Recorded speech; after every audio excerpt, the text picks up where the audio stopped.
ito mga kababayan, bakit hanggang sa ngayon, tikom pa rin yung bibig ng Malacanang mga kababayan? Sana si Auntie Claire, bakit ayaw niyang sagutin itong balitang ito? Bakit ayaw niyang magpaliwanag sa harap ng taong bayan kung bakit naiugnay itong si First Lady Lisa Araneta Marcos sa pagkamatay nitong si Paulo Tantuco mga kababayan dahil nga sa overdose, dahil sa paggamit ng cocaine mga kababayan. At balitang balita ito ngayon, putok na putok itong balita na ito, hindi lang dito sa ating bansa, sa labas at loob ng ating bansa mga kababayan, pinag-uusapan ito na itong ating First Lady mga kababayan ay involved nga dahil sa pagkamatay nito nga si Paulo Tantuco dahil sa paggamit ng droga at na-overdose nga mga kababayan dahil sa cocaine. At ayon sa police report mga kababayan ng Los Angeles ay nandoon nga itong si First Lady Lisa Araneta Marcos sa kwarto na yun kung saan nangyari yung pagkamatay nitong si Paulo Tantuco mga kababayan. Nako po, mahirap nyo itong pasinungalingan. Dahil nga balitang balita ito ngayon, hindi lang dito sa ating bansa. Kasi nga mga kababayan, kung nanggaling lang ito sa ating bansa, itong balita na ito, sasabihin na naman nila na fake news ito. Katulad nga ng sinabi o ibinunyag noon ni VP Sara Duterte na itong si Lisa Tanas nga mga kababayan ay nandoon nga sa police report ng Los Angeles. Kaya nga tinakpan nila mga kababayan yung nangyari noon kay Lisa Tanas na naaresto ito at dinivert nila mga kababayan yung gusto nilang mangyari na hindi na mapag-usapan yun. Kaya nga inaresto nila kaagad-agad o pinakidnap nila kaagad-agad itong si dating Pangulong Duterte para yung mainstream media ay makatutok doon o nakatutok doon sa balita tungkol kay dating Pangulong Duterte. Ganito sila maglaro mga kababayan. Grabe gumawa ng strategy itong administrasyong ito. O ngayon na naman mga kababayan, dahil nga pumutok na itong balita na ito, gumawa na naman sila ng eksena. Ito nga'y kaugnay na naman sa mga nawawalang sabungiro. O may mga buto-buto doon mga kababayan na nakuha sa taalit. At ang sabi ng iba, buto daw ng baka. Pangbulalo daw yun mga kababayan. Baka may kumain ng bulalo dyan sa bandang Taal at itinapo na lang yung mga buto dyan. At yan yung kinukuha ng Coast Guard mga kababayan. Hindi naman tayo kontra ha, na mabigyan ng hustisya mo yung mga nawawalang sabungiro. Sana mabigyan ng hustisya, pero sa tamang paraan naman. Huwag naman nilang gamitin lagi itong mga Duterte. Ito mga kababayan, sinabi na naman itong si Boying Rimulya, bakit nabuhay pa itong tao na ito? Nagkasakit na ito noon eh. Bakit ba naka-recover pa ito? Demonyo ito eh. Ito yung isa sa mga gumagawa ng paraan para talagang magkaroon ng kasalanan itong mga Duterte na ito. Kahit na wala namang kaugnayan, ginagawa talaga nila ng paraan mga kababayan. Gumagawa talaga sila ng paraan. Ngayon na naman, gusto na naman nilang ilihis yung atensyon ng taong bayan. Doon naman na gusto nila nakatutok sa mga buto-buto na yan. Uulitin natin mga kababayan, hindi tayo kontra na bigyan ng hustisya yung mga pamilya ng nawawalang sabungiro na yan. At kung may kasalanan man itong si Atong Ang, wala tayong pakialam kung mabulok sa kulungan yan. Talaga namang noon pa, itong si Atong Ang, talagang hari ng gambling yan. Pero kung ikukunik na naman nila kay dating Pangulong Duterte para hindi na naman mapag-usapan itong nangyari kay Paulo Tantuco mga kababayan, yung pagka-overdose nga dahil sa paggamit ng cocaine, ibang usapan na naman yan. Talagang napakagaling ng administrasyong ito. Napakagaling manloko sa taong bayan. O ito na mga kababayan, huwag na natin itong patagalin. Sabay-sabay na natin itong panoorin. ay tunuturing ngayon ng bagong talagang kalihim ng Presidential Communications Office na pribadong bagay ang pagkakasangkot kay First Lady Liza Araneta Marcos sa pagpanaw ng negosyanteng si Juan Paulo Tantoco. Kaya tikom ang bibig ng Malacanang sa naturang hindi yan maging pribado. Dahil nga First Lady yan, asawa ng ating Pangulo. At marami na rin nagdududa na itong ating Pangulo ay gumagamit rin ng Coca-Cola, mga kababayan. Kaya nga, nananawagan noon pa ang taong bayan na magpa-drug test ka na, Marcos. Mahirap bang gawin yan? Kung sa mga ordinaryong tao, ordinaryong mamamayan, pag kumuha ka ng lisensya, kailangan ka ng drug test. Bakit hindi mo magawa yan? Napakadali lang gawin yan. Hair follicle test para mapatunayan na kayo ay malinis. Pati sa asawa mo. Wala na kayong ligtas nito.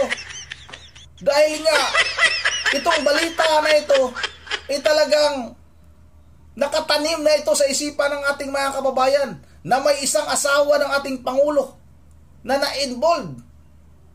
Sabihin na natin, mga kababayan, na durugista ba itong ating First Lady? Itong si Liza Tanas? Tama ka siguro yung mga salaysay noon ni Ma'am Katibinag, mga kababayan, na inalok siya ng kukin nitong si Liza Tanas. At nakita din niya mismo na itong si Pangulong Marcos Bangag ay sumisinghot nga ng druga na yan. O kaya hindi pwedeng sabihin ninyo na pribadong pangyayari yan. Ano ba, lokohin na naman ninyo yung mga Pilipino? Gawin nyo na ng mga tanga ang mga Pilipino? O ito, patuloy natin ito. Kasunod na rin ito ng ulat na cocaine overdose umano ang naging sanhi ng pagkamatay nito. Eden Santos sa balita. Ayaw magkomento ang Malacanang sa lumabas na ulat na cocaine overdose ang sanhi ng pagkamatay ng negosyante na si Juan Paulo Tantoco. Si Tantoco ay namatay noong March 8, 2025 sa Beverly Hilton Hotel sa Beverly Hills sa Los Angeles County, California. Isang araw pagkatapos dumalo sa Manila International Film Festival o MIFF bilang bahagi ng entourage ni First Lady Liza Araneta Marcos. Naging ugat pa nga ng World War sa pagitan ni na Vice President Sara Duterte at Presidential Communications Office Undersecretary Claire Castro ang issue dahil sa pagsasangkot kay First Lady Liza sa pagkamatay ni Tantoco.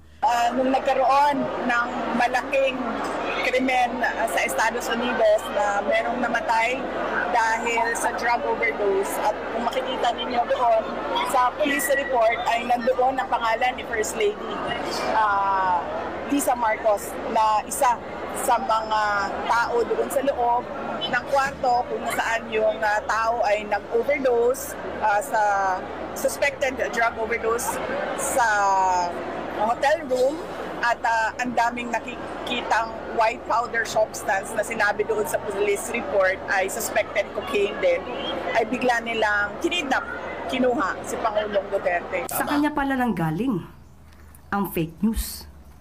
Siya pala ang source ng fake news na ito na pinapakalat laban sa unang ginang kay First Lady. Nitong linggo ay kumalat sa social media ang report mula umano sa website ng County of Los Angeles Medical Examiner na may case number 2025-04377 na ang sanhi ng pagkamatay ni Tantoco ay dahil sa paggamit umano ng cocaine. Nakalagay rin sa medical examiner na ang iba pang dahilan ay cardiovascular disease. Makikita rin na open ang status ng kaso ng pagkamatay ni Tantoco. Sa pagbisita ni Presidential Communications Office Acting Secretary Dave Gomez sa press briefing room ng Malacanang ay natanong ito sa issue. Idiniin kasi ni Gomez sa Malacanang Press Corps na ipagpapatuloy niya ang paglaban sa fake news. Sa tingin niyo po, Sec, part ng fake news yung pag-i-involve po kay First Lady dun sa Tantoco's death? Tantoco's death? Yes po. That's a private matter. I cannot comment on that. Eden Santos para sa Nakapagmura ka talaga Mata. mga kababayan dahil sa mga inilagay sa mga posisyon na yan. Inilagay ni Pangulong Marcos sa mga posisyon na yan. Mga sinungaling mga kababayan. Kunwari pa, Paulo Tantocos dit. Anak ng pating ka, hindi mo ba alam yung nangyari kay Paulo? Na halos lahat ngayon mga kababayan, makikita sa buong social media, sa lahat ng platform ng social media, pinag-uusapan yan, tapos kayo hindi ninyo alam, magkukunwari ka pa. Magtatanong ka pa, Paulo Tantocos dit, anak ng pating kang kalbo ka, napakasinungaling, masinungaling ka pa yata kay Atty. Chloe Castro. Ngayon, sabihin ninyong fake news yung sinasabi dati ni VP Sara Duterte. O, Atty. Chloe Castro, nasaan ka na? Kailangan namin ang paliwanag mo. Tapos sasabihin ninyo na private matter yan? Anak ng pating. Asawa yan ng ating Pangulo. Anong maasahan natin na sugpuin itong pinagbabawal na gamot? Na ito ni yung asawa pala niya ay adik. Anak ng pating kayo. Nagkukunwari pa kayo, marami kayong drogang naaaresto dahil para sabihin ng taong bayan na itong pamilyang Marcos ay kontra sa droga. Mga anak ng tinamaan kayo ng kidlat, mga hinayupa kayo. Pinagluloko ninyo ang taong bayan. Anong maaasahan natin mga kababayan sa administrasyong ito? Na may mga adik pala tayong namumuno sa ating bansa. Mayroon pa tayong maaasahan ito? Saan tayo pupunta? Pupunta tayo sa pagkabangag lahat ng tao dito sa ating bansa. Mga kabataan. O tingnan nyo ngayon, nagkalat yung droga. Kunwari ngayon, may mga naaaresto na sila na mga drug personalidad. Pero noon, puro lang droga ang naaresto. Siguro napansin nila na yung kuminto ng taong bayan, o bakit puro droga lang? Sabi nga ni Senate President Chis Escudero, mga kababayan, hindi pwedeng tawaging krimen yan kung walang kriminal. O ngayon, may mga dinadampot na sila, may pinapakita na sila na ito ang mga nahuli namin na mga nagtitinda ng pinagbabawal na gamot. Dahil nga pinuna na sila mga kababayan ng taong bayan. Katulad na lang ng mga floating shabu na yan. Ang dami-dami, bilyon yung halaga. Pero ni isang tao walang naaresto. Ano nga palagay nila sa atin mga tayo? Mga tanga-tanga tayo? Na gano'n na lang kabilis tayo nilalokohin. Yun ang ano, dito na lang muna. Mahirap na pasinungalingan ito mga kababayan ng Malacanang. Mahirap na ito. Mahirap na itong tawagin nila fake news. Dahil pumutok na ito sa buong mundo mga kababayan. Hindi lang dito sa ating bansa. Sa buong mundo ito. Nakakahiya yung ating bansa na may ganito tayong mga namumuno ngayon dito sa ating bansa. Yun ang ano, bakit matatapos ay mag-shoutout lang muna tayo. Shoutout kay Danilo Calao. Shoutout na rin kay, tanggal natin, medyo madilim. Shoutout na rin kay Isaac Sor. Shoutout kay Herminia. Shoutout kay Maximo Ilimino. Shoutout kay Vic Gonzales. Shoutout kay Member Jeffery de Dios ng Pulilan, Bulacan. Sa kanya mga apo, si Coco, si Dion at saka si ano ba yung isa? Nakalimutan ko. Si Coco, si Dion at si ano ba yun? Nakalimutan ko Member J yung isa. At shoutout na rin kay Ma'am Joyce ng Japan. Ano? Itong si Ma'am Joyce ng Japan mga kababayan. Basahin ko lang yung kanyang komento. Grabe itong komento ni Ma'am Joyce. Talagang may ano ito, may tawag dito mga kababayan. Parang katulad din ng nangyari kay Paulo Tantocos na namatay sa droga. Yung kanyang mga kapatid kasi mga kababayan, ito Sir Ronde TV, Diyos ko, 3 ang kapatid ko namatay sa drugs. Adik, hindi ko alam lahat ng kapatid ko lulun sa drugs. Kaya lahat ng pinadala kong pira sa mama ko, nag-aabang palagi kung ang mama ko pinapadalhan ko ng pera.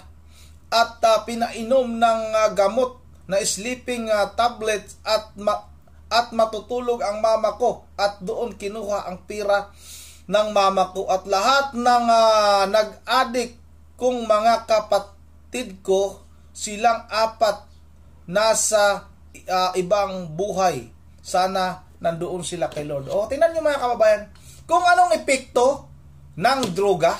Di ba? 4 na kapatid ni Ma'am Joyce ng Japan ay namatay. At yun pa yung masaklap mga kababayan, dahil nakakagawa sila ng masama dahil sa kanilang bisyo. Kahit na mismong mama nila ay ninanakawan mga kababayan. Yan yung epekto ng droga. Hindi lang pagnanakaw mga kababayan, minsan ay nakagawa pa sila ng mga karumal-dumal na krimen. Walang gagahasa, pumatay, pagnanakaw na may kasamang papatayin pa nila yung kanilang mga nabibiktima.